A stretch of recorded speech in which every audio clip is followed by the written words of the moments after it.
Let's start out with our program. I am weak, but thou art strong. Jesus, keep me from wrong. Be satisfied as No, I do it Sunday morning when I get up. Well, sometimes I'll lay it out before. Often I lay it out before. Yes, I plan ahead regularly. Every week I pretty much decide what I'm going to wear. Or then the question, who in the world would plan on Saturday night what they're going to wear on Sunday? That's for a very spontaneous person. Now, do you remember what they used to do back in the old days? Back in the old days, when you prepared to come to church on Sunday, what did you do on Saturday night that you didn't do the rest of the week? Shine your shoes. Take a bath, okay? Take a bath. Now, my mother, I've been to Osceola, Arkansas. My cousin died, and he asked me to do his funeral service. And I went back to my hometown where I grew up. And he had been the mayor. My cousin, Dickie Kennemore, had been the mayor of Osceola, Arkansas for 28 years. And he lost in the last election. And he got COVID. And he was in tremendous health. He was in very good health. He was 78, but he was in good health. He was riding his bike 5 miles a day to stay in shape in case he got COVID. But he got COVID, and about 3 or 4 weeks later, it killed him. So I did a funeral service. But my mother grew up relatively poor around Wilson, Arkansas. And she used to tell me, I assume it was serious, that she was the youngest of 5 children. And she said on Saturday night they would bring a wash tub in the middle, in the front room near the potbelly stove.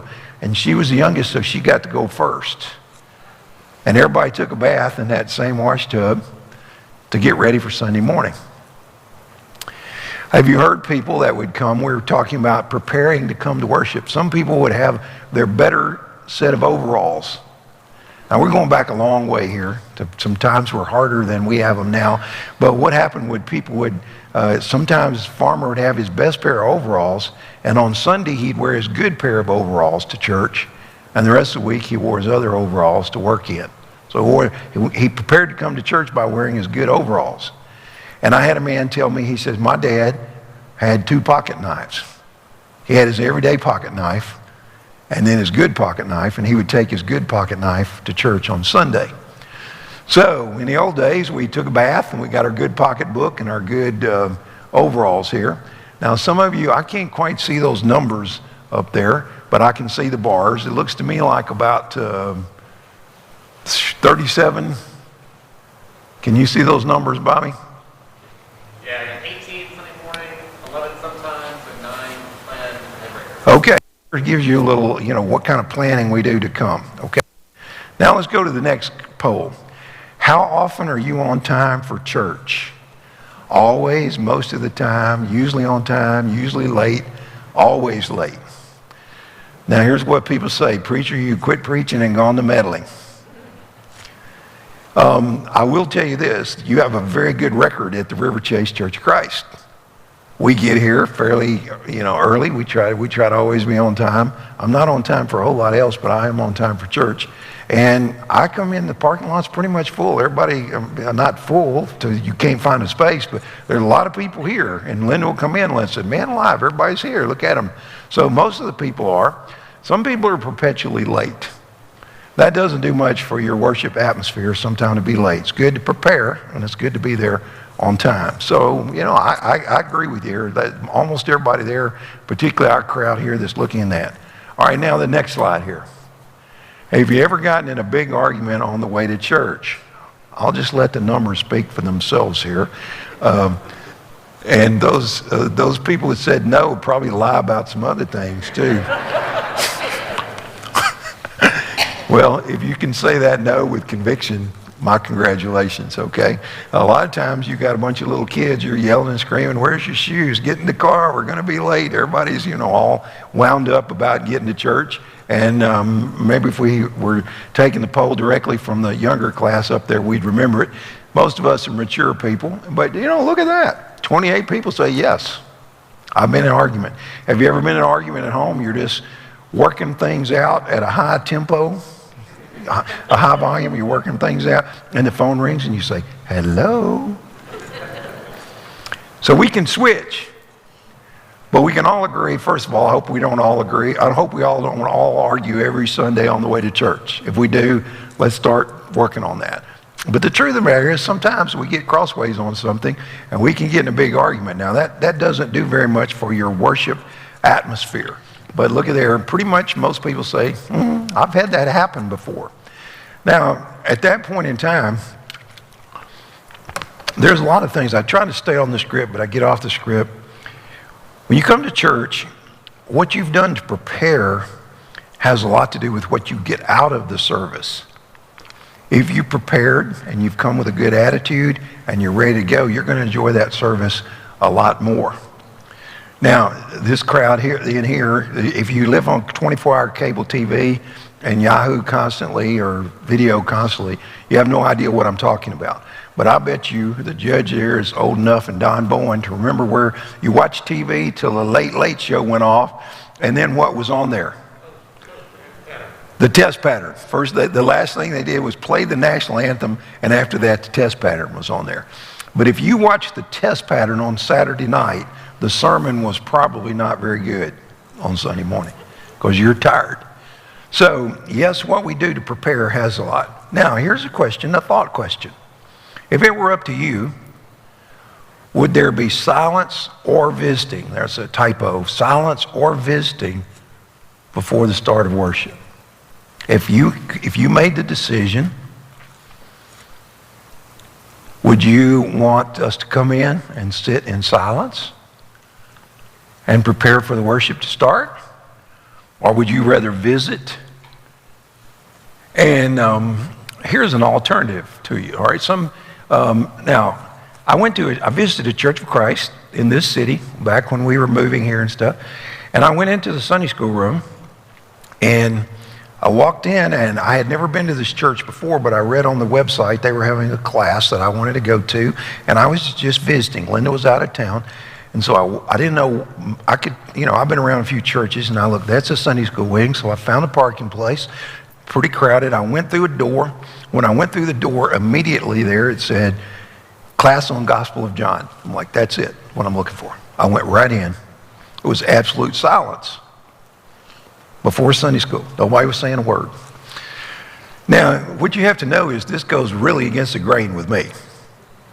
It was everything I could do to get going. I was going to say, hey, how are you guys today? I'm like, here, we need a little fellowship here. I was going to get up and shake hands with all of them. But I sat there in relatively silence. Somebody came in, I smiled at him. The teacher was sitting up there, and after a while he said, it's time to begin. And he started in. Now, some churches, some religious traditions sort of make it their practice that when they come in, they sit in silence. Now, I'm telling you that goes against me in one way, and yet There's something to be said for that. There's something to be said for that.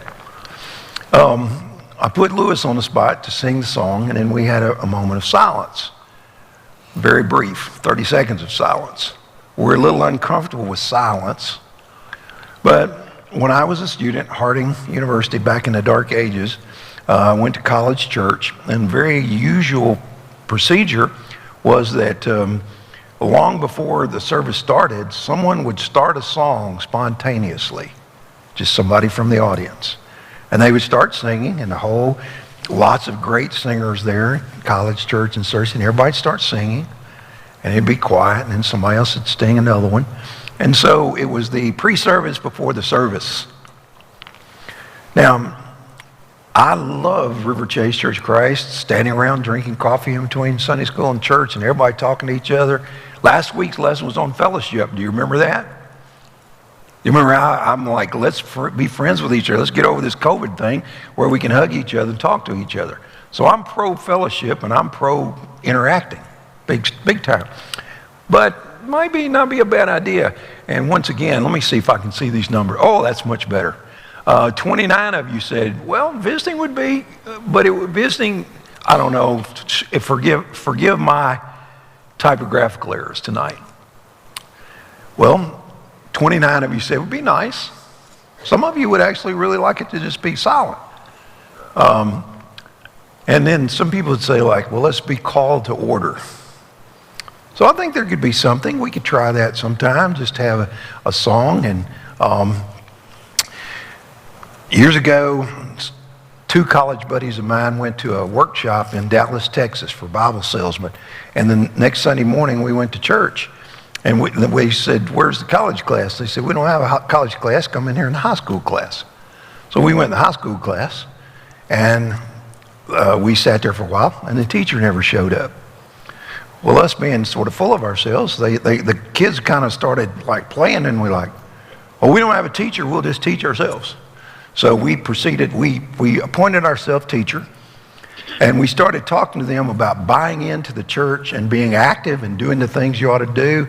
And we started telling them about what we did at the college church, how we would sing. And we said, you might could do that yourselves. And they're like, we don't do that here. We said, well, you might want to start it.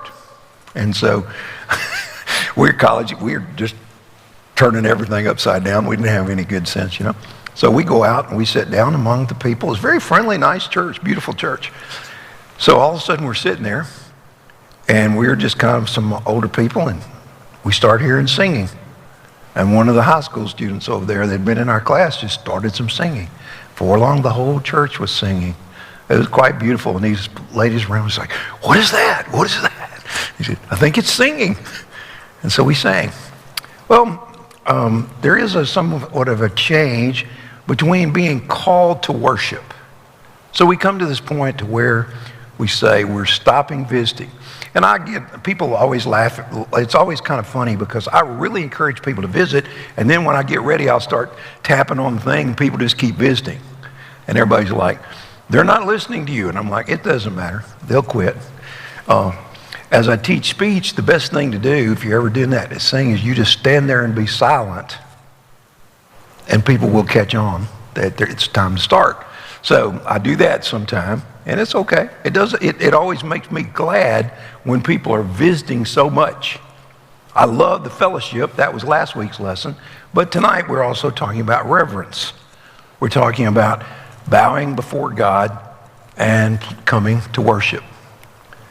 Now, three things that this next text has to do with. It has to do with worship, it has to do with speech, and it has to do with vows. And I originally prepared this lesson several years ago, and as I'm working on it, I'm like, there's just too much material here for one lesson. Now, we're going to get ready to make some vows. We call them New Year's goals or resolutions. And we might talk about in the next couple of weeks, well, is a resolution a vow? Did we really promise to do that, or was it more like a suggestion? But tonight I'm going to concentrate on worship. I'm going to talk about too much talking, and so some of us are going to have to be on our best behavior for the next couple of weeks till we get that lesson past us and we can move on. And then we'll talk about vows, but there's actually three things. Now, in the text, though, These three things are related. As you come to worship, don't be running your mouth, and by that, it's not conversation. He doesn't say, don't visit with each other. That's not what he's talking about. Don't be blabbing your mouth about what all you're going to do for God and how God owes you this. Don't be running your mouth with too many words. Matter of fact, you might show a little reverence before you get to worship. And then when you make a vow toward God, we'll ultimately also talk about giving. In the Old Testament, they had sacrifices. And we hardly ever use the term sacrifice. We don't say, and now we're going to sacrifice to God as we pass the plates, which we're not even passing now. But we don't ever say, I am bringing my offering. We call that an offering. I'm bringing my offering to God. We talk about giving, and we say we can never earn it, but we'll think about that a little bit. So these three topics are all interrelated. Now, for you hunters out there, in about 1980, I lived in Monette, Arkansas. It's part of the Mississippi Flyway. And some of the men in the church, some of them fished, and they would take me fishing. Some of them duck hunted, and they would take me duck hunting. And this is what's known as a duck blind. And one of my companions one time said, how do you get those ducks to fly into that blind? Well, they didn't know much. A blind, these are different forms of blinds here, and those are decoys on the one there. Those are rubber, plastic decoys there, and they're floating. And so while you're hiding in the blind so the ducks can't see you, sort of works, same thing as a deer blind, but this is out in the water, and they've got a duck call, and they're calling those ducks, whack, whack, whack, whack, whack. And the ducks flying around, they're flying kind of low, deciding if they want to land. And when they see the decoys, they're like, here's some of our buddies, let's fly down in there. So when you're duck hunting, you're hiding behind there, and they're calling them, and the ducks come in and land. It's beautiful. It's beautiful to watch. They come in and land, and they're there on the water, and everybody then gets their shotgun, and you go, 1, 2, 3, boom, boom, boom. Everybody shoots, and the shooting's over, and the ducks fly off, and when you say, how many did you get? You say, I got 2. And how many did you get? I got 1. How many did you get? I got 2. How many did you get? I got 1. So that makes like 6 altogether, and you go out there and there's 2 ducks. Okay, so everybody thought they shot them, but nonetheless. So this is what you do. Now, what happens is you want to call the ducks in and get them to land. And then everybody kind of gets a beat on them. One of the guys over here, one over there, and you say, that's what you want to do. So I'm going down in the boat to get to the duck blind, and these guys says, man, those guys in the next blind up front of this, they've been sky blasting. And that means that before the ducks actually land on the water, while they're just flying up around, you shooting at them up in the sky. And that makes them really jittery. I get a little nervous when people shoot at me, And the ducks kind of sense that things are going on. They say, those guys in the next blind down there from us, they've been sky blasted. They're making the ducks all so nervous, we're having trouble hunting. Well, I'm a young guy, full of myself. I'm like, well, let's just go down there and tell them to quit doing that. That's not good. Let's see them. When we see them, we'll just tell them, quit doing that. That's why I'm running my mouth pretty good going down there in the boat. When we came in front of their blind, they're up above us, and they've all got a shotgun looking down at us. And every one of us said, good morning. When people are looking down at you with shotguns, you don't say, hey, quit doing that. Your shotgun's in the bag there. No, you just respectful. Good morning. Now, the whole point of tonight's lesson is when we come into the presence of God and we're running our mouth, telling God what we're going to do, negotiating with him, doing all that kind of stuff, and all of a sudden we realize who's really got the shotgun. God is really in control. We tend to pipe down a little bit. We tend to be a little more quiet and a little more respectful. Now, here's our text, which actually could cover 3 different lessons. We'll see how it goes. Guard your steps when you go to the house of God. This is the key phrase. Guard your steps when you go to the house of God. Go near to listen rather than to offer the sacrifice of fools who do not know that they do wrong. That's our key thing. Be careful when you go. Do not be quick with your mouth. And do not be hasty in your heart to utter anything before God. God is in heaven and you are on earth, so let your words be few. And that doesn't even particularly mean about how much you talk, although we'll make it sound like that. But in regard to God, don't say so much. As a dream comes when there are many cares, so the speech of a fool when there are many words. We'll look at that, what that means. It's a proverb. When you make a vow to God, do not delay in fulfilling it. He has no pleasure in fools. Fulfill your vow. And so we're going to get a question. Do we ever make vows to God? Do we ever promise God anything? Do we ever promise God that we will do something if he will do something? So we'll talk about our vows. It's better not to vow than to make a vow and not to fulfill it. Do not let your mouth lead you into sin. And do not protest the temple messenger. We'll try to figure out who that is. My vow was a mistake. Why should God be angry at you at what you say and destroy the work of your hands? Much dreaming and many words are meaningless. Therefore, stand in awe of God. Now, here's the thing. Ultimately, as we keep reading through Ecclesiastes, Cole Heath, the teacher, he talks about something for a while, and he says, you know what I really think is a good idea? You really need to fear God. We may not understand everything, we may not get everything, but ultimately what we really need to do is to fear God. Now, let's see here. Let me see here. Where are we going? Discussion for a minute. How do you prepare for worship? Do you prepare for worship? Do we say, well, I'll just show up real regularly? Well, that's great. I mean, one of the things that we do, we're church attenders. We're good, honest Church of Christ people, and we believe in 3 times a week, we believe in showing up. I'm with you on that. I've been there. I haven't been in the auditorium on Wednesday night and Sunday night more in the last 6 months than I have in the entire 42 years I've been alive, But I watch on TV. Now the question is, do we prepare for worship? And if so, how do we prepare?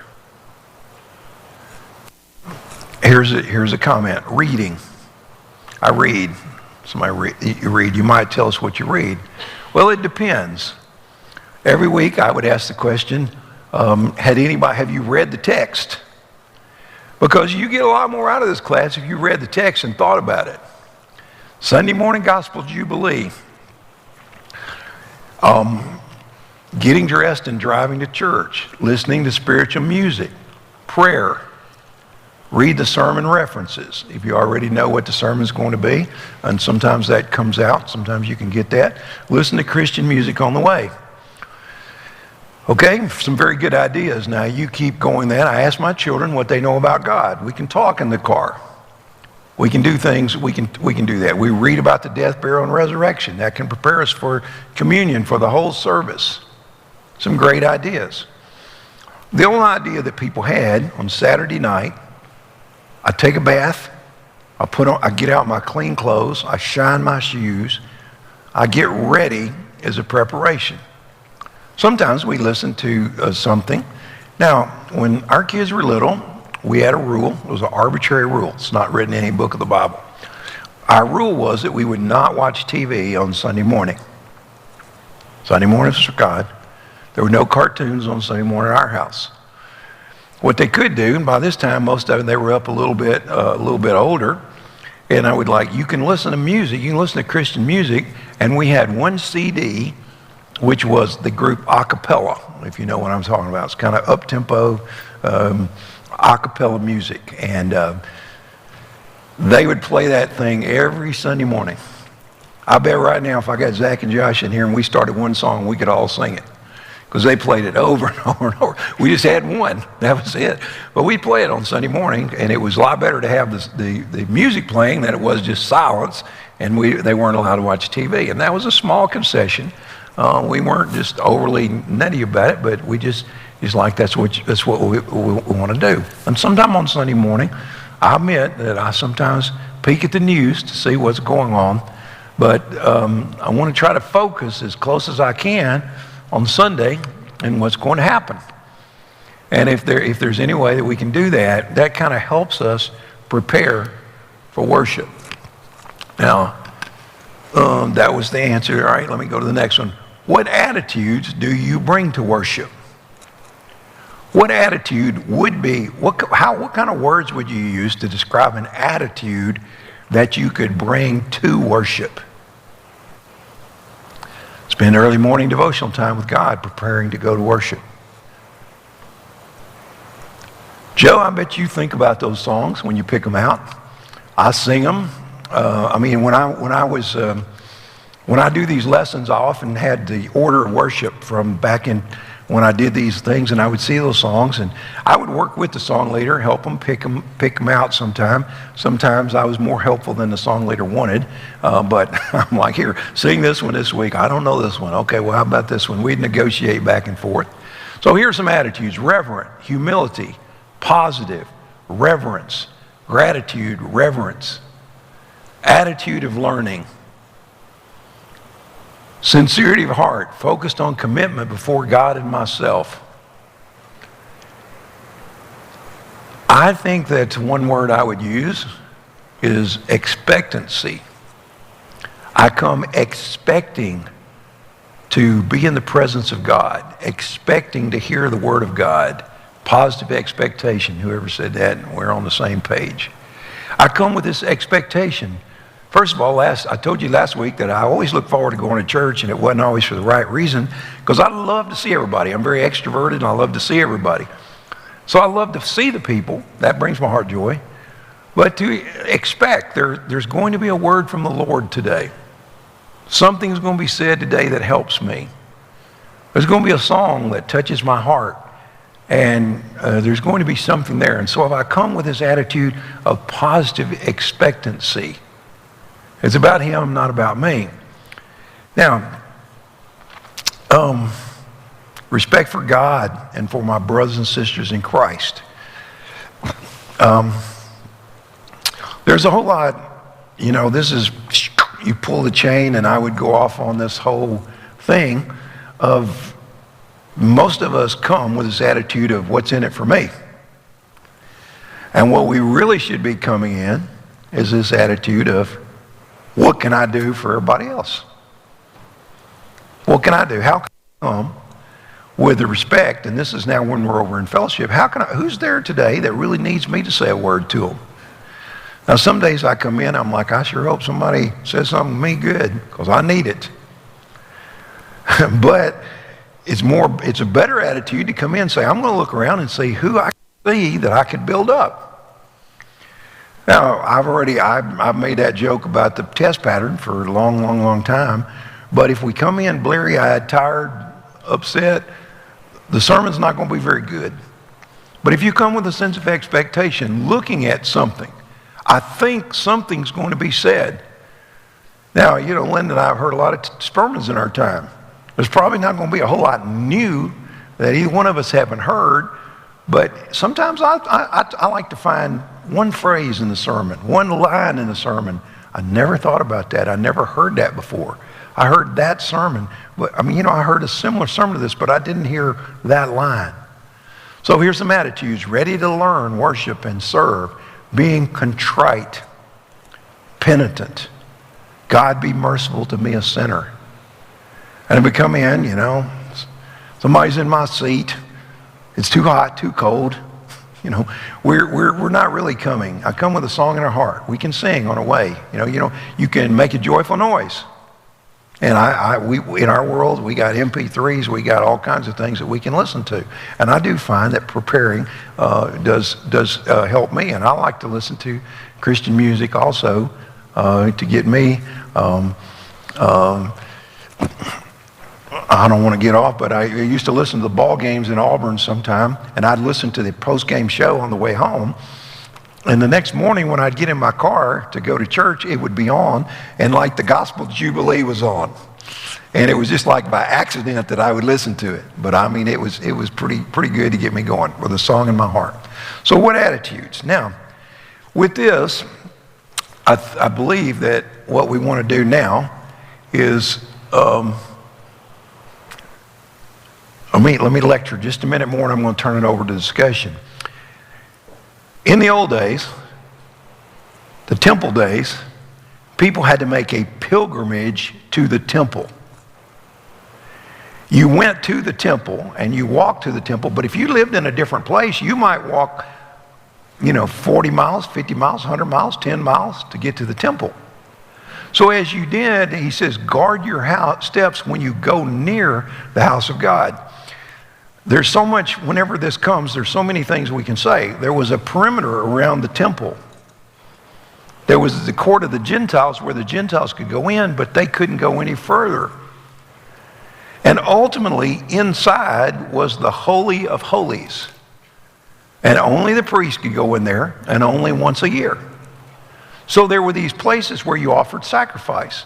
And people would actually bring animals with them to sacrifice, or they would buy animals when they got there to sacrifice. And remember the whole Jesus clearing out the temple and cleaning out the temple, because they were buying and selling animals for sacrifice right in the temple, and they just turned it into a market or a bazaar, and it wasn't reverent, it wasn't godly, it wasn't the way it was supposed to be done. He didn't say there was anything wrong with buying the animals, but they just made it a marketplace instead of really a house of prayer. So we need to go near the house of God. Now, here's some questions I want to ask tonight, and I'm going to send this to the discussion groups. There's still the college group and the 30s group up there meeting. Some of you are in here, and that's fine. And also, I just throw this in here just random in the middle of this. We could get shut down for COVID again. Just depending on how bad it is. Praise be to God, the vaccine theoretically is rolling out. But if we get shut down, well, just watch us online. We'll just keep going. You can text in and be ready to go. But I'm going to send it to the groups and do discussion, because your opinion, you've had some great answers here tonight. And I don't begin to think I have all the answers to this, but I'll send this to discussion groups.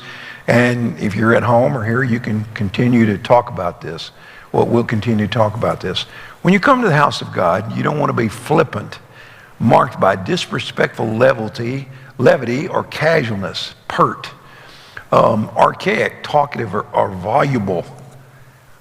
We can talk too much as we come into the house of God. And part of what he says is he wants us to listen. Now, here are a couple of important passages that deal with sacrifice and offering. And all throughout the Old Testament, this is a big theme here now that we're dealing with. And that is, you bring your offering to God, but God doesn't really need your offering. God owns the whole world. He doesn't need what you have to offer. But you bring it with a contrite heart. And the other thing is that they were continually rebuked because they brought the offering, but their heart was not right. You're bringing the thing, but you're not doing it. And I would say there's been a few times in my life I sat through a few services with a pretty bad attitude. I was mad at somebody or something went on, and I'll confess that myself, and it may make you a little more, is that not always is everyone just the most spiritual thing. But in the Old Testament, there was this big deal.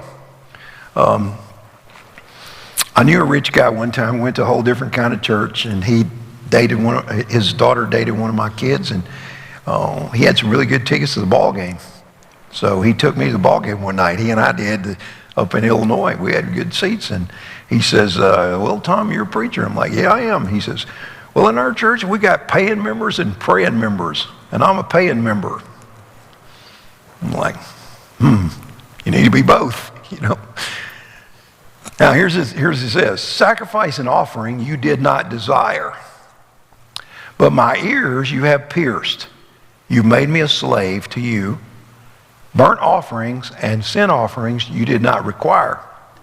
Then I said, here I am, I have come. It is written about me in the scroll. I desire to do your will, O my God. Your law is within my heart. Now, what we don't want is a legalistic thing that I've got to go to church. I have to show up. Honestly, I'll tell you, sometimes you say, I got to go. And when you get there, it's just wonderful. You just really enjoy it. So I don't mean to say just only come when you just feel like going and say, oh, hallelujah, I get to go tonight. Some nights you're going to say, I'm tired. And when you get there, you're going to leave much more refreshed than you came in. You're going to leave a lot better than you came. So I don't mean that you only go when you're in the bestest of moods. But this idea, he says, it's not really your sacrifice that I really needed. I want to do your will. I want to offer my heart to you. This is what I really want. Now, I left out verse 8 here. That's a typographical error more or less, but he says, with what shall I come before the Lord and bow down before the exalted God? Shall I come before him with burnt offerings, with calves a year old? Will the Lord be pleased with thousands of rams, with 10,000 rivers of oil? Shall I offer my firstborn for my transgression, the fruit of the body for the sin of my soul? Now, this is the Old Testament. Micah is a prophet. Now, you know what verse 8 says? For what does the Lord require of you? But what? You do justice, love mercy, and walk humbly with your God. Do justice, love mercy, and walk humbly with your God. A couple of weeks ago, we talked about justice. And Solomon said, in the place where there was supposed to be justice, there was wickedness. Justice is a big thing in the Old Testament. You want to protect the widow and the fatherless and the alien. And so he says, you going to bring me everything in the world? I already own the world. You're going to bring 10,000 rivers of oil? Because there was, I'm trying to clean out my basement. I've been trying to for the last 7 years, more or less, and I moved it all up here just in case I had something. And I did get rid of a whole bunch of stuff the other day to a good cause. But among it, I found a whole thing of cassette tapes that didn't really belong to me. It was cast out of the church at one point, and it's the sacrificial system. It was taught by the group out in Texas, and it's a whole set of cassette tapes. So I hope to listen to that, the sacrificial system. But in these days, you brought your sacrifice and you brought your offering. And I think maybe we should think about that in terms of our giving, is that I am bringing my offering, my sacrifice to the Lord. So we'll kind of talk about that. All right. Let me see what I've got here. We talked about this already. What does your family do to prepare for worship? And let me suggest that even if you have little children, you make it a fun thing, you make it a good thing. We're going to church tomorrow. It's going to be good. We're looking forward to it. You get, maybe you get to pick your clothes, or let's shine your shoes, or what's your favorite dress you can wear tomorrow, or let's sing some songs on the way to church. And so if we can have some kind of attitude, one thing that we can have is this attitude. And the other thing is that when we're grown and we don't even have our kids with us, let's come with an attitude of expectation. There's going to be something good. I'm going to hear something I want. The songs are going to be meaningful to me. And one of the things that happens to me is whatever we sing at church, I will find that during the week, I'll end up humming it. I won't even think about it. 2-3 days later, I'll be humming one of the songs, and I'm like, where'd that come from? I'm like, that was in the lineup on Sunday. I know where that came from. It came to me. So we can do things to prepare. And I often find that there is a line in a song. And that line really speaks to my heart that day. I mean, there's a lot of lines. By the time we've sung 7 or 8 songs, we've gone through quite a few lines. And I will find something in there a phrase that I never noticed before. So we can prepare for it. And we come with the singing like, that song speaks to me. And, I like the new songs. I like some new songs. I like to learn new ones. I like up-tempo, but I also like the old ones. I like all of them. Wherever I go, I can find a song that really does something. Now, this is a rhetorical question, more. How well do you worship on your own in terms of praise, song? All right, here's the question. This is a rhetorical question. And I think that what happens is worship is not only, we're pulling my chain here, I'm talking about worship. There's corporate worship where we're here. There's individual worship where I read my own Bible, sing to myself, maybe in my heart. I read the passage and it speaks to me Now, worship is also helping somebody in need. That is worship as service, and that's something that we address periodically. Offer your bodies as a living sacrifice, which is your spiritual worship unto God. But I'm really talking about this idea of guard your steps here. And let me see here. Now, how strongly do you think of the church building as the house of God? Those are from the last one. Do you ever, I kind of know a few little jokes about this. About this time it gets a little heavy, and I like to tell a little something. So this little boy was talking out in church. He's making so much noise. Finally his sister had enough of it. And she said, "You be quiet. You got to be quiet in church." And he said, "I don't have to." He said, "Yes, you do." He said, "If you don't, they'll make you." And he said, "What do you mean?" He said, "See those men back there in the back? They're the hushers." So, there could be some hushers that made you, there was a woman about our age, and her dad was a preacher. He used to preach in Paducah, Kentucky.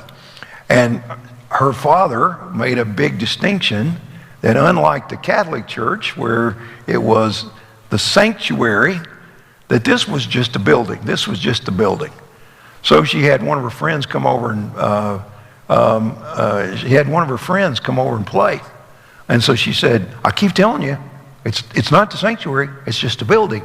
And so she went and got her bicycle and rode it around in the church building. Her dad was a preacher.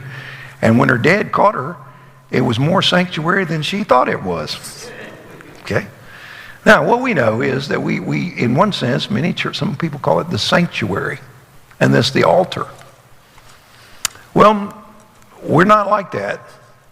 We're real fine in a metal building. We've got a beautiful facility. Thanks to, we talked about that this morning, beautiful facility, well kept up by your contributions and the work of some of our very good deacons. Glenn deserves a special pat on the back, and I'm not sure who all else keeps it in great condition. Lots of people, I'm sure. People have been cleaning every day. Now, physical space. Let me read this. The house of God is transcended from a physical place inhabited by the Spirit of God, enthroned between the cherubim, into an eternal sanctuary in which God lives in the hearts of all who are in Him. Amen. How'd you get all that in there? Somebody's a really good typer or voice text. That sums it up. It says it. But I'm a little bit like the woman that I knew.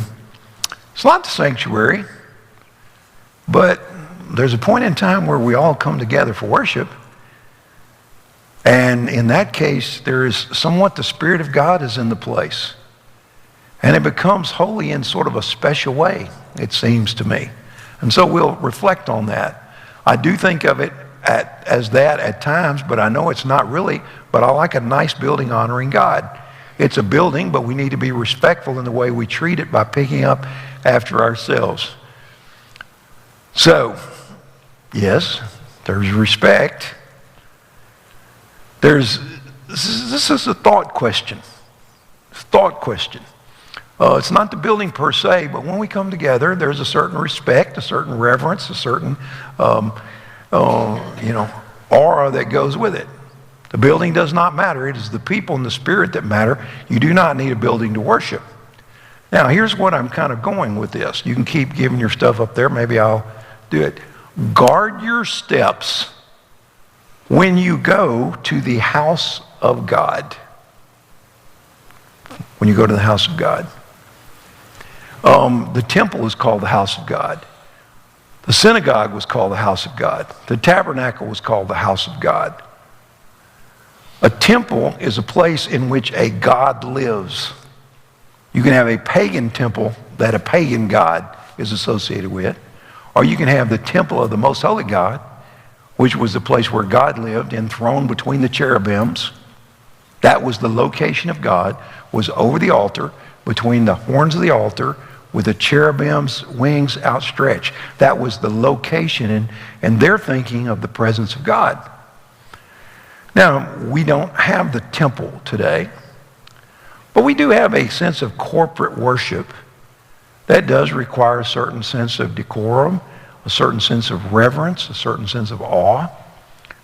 And I told you I went back to Osceola, Arkansas. I went back by the church, the present church building that was built when I was a teenager. It still looks very, very nice, and they're still meeting there and so forth. But there was an old building that was there before, and it was that old white brick block building was actually built by German prisoners of war from World War II.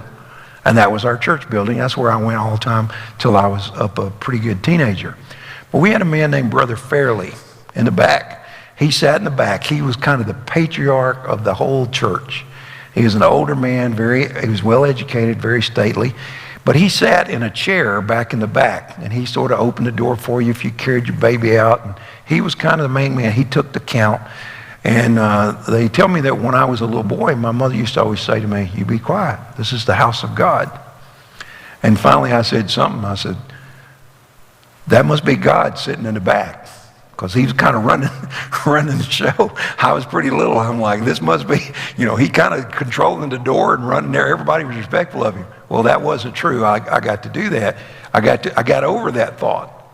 But in what sense is it the house of God? Let us go into the house of God. I was glad when they said unto me, "Let us go into the house of God." And when I was, I didn't really do it in Auburn. And I love that, but for many, many years, I locked and unlocked the church building. And oftentimes when I would put that key in there open it up or close, I'd say, "I'd rather be a doorkeeper in the house of God than the chief among the tents of Satan." That was my verse that I said. So it is a sense of a house of God. Christians draw strength from each other. It's important for us to meet together. A house is not a home without the family. Same with church building. It becomes a place of worship when the members are together in fellowship. So I think it's good we have all kinds of activities. Doesn't bother me a bit that you can go down and play volleyball on one day and have a luncheon the next day and use it for a worship place. Doesn't bother me a bit. But there's a sense in which we say, I'm going to come before God.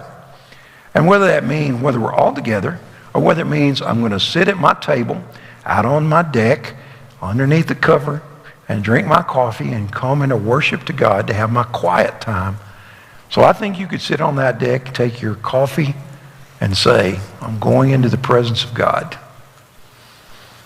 All right, what say you? Give me a thought here. Let me be quiet for a few seconds. I always want to say I want to have discussion, then I talk all the time. What does it mean to what does it mean to guard your steps when you go to the house of God? And do you ever think about it in this way? Is this kind of an interesting concept? What do you think? What's going through your mind out there while I'm talking, while I'm jabbering? What's been going through your mind? You can think faster than I can talk.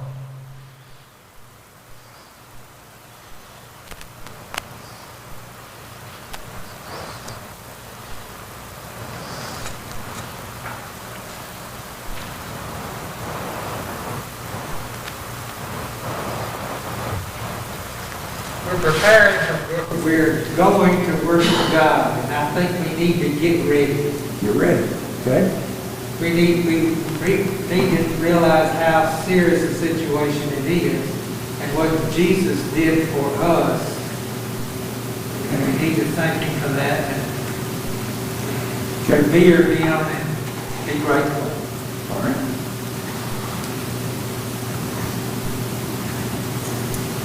Other thoughts?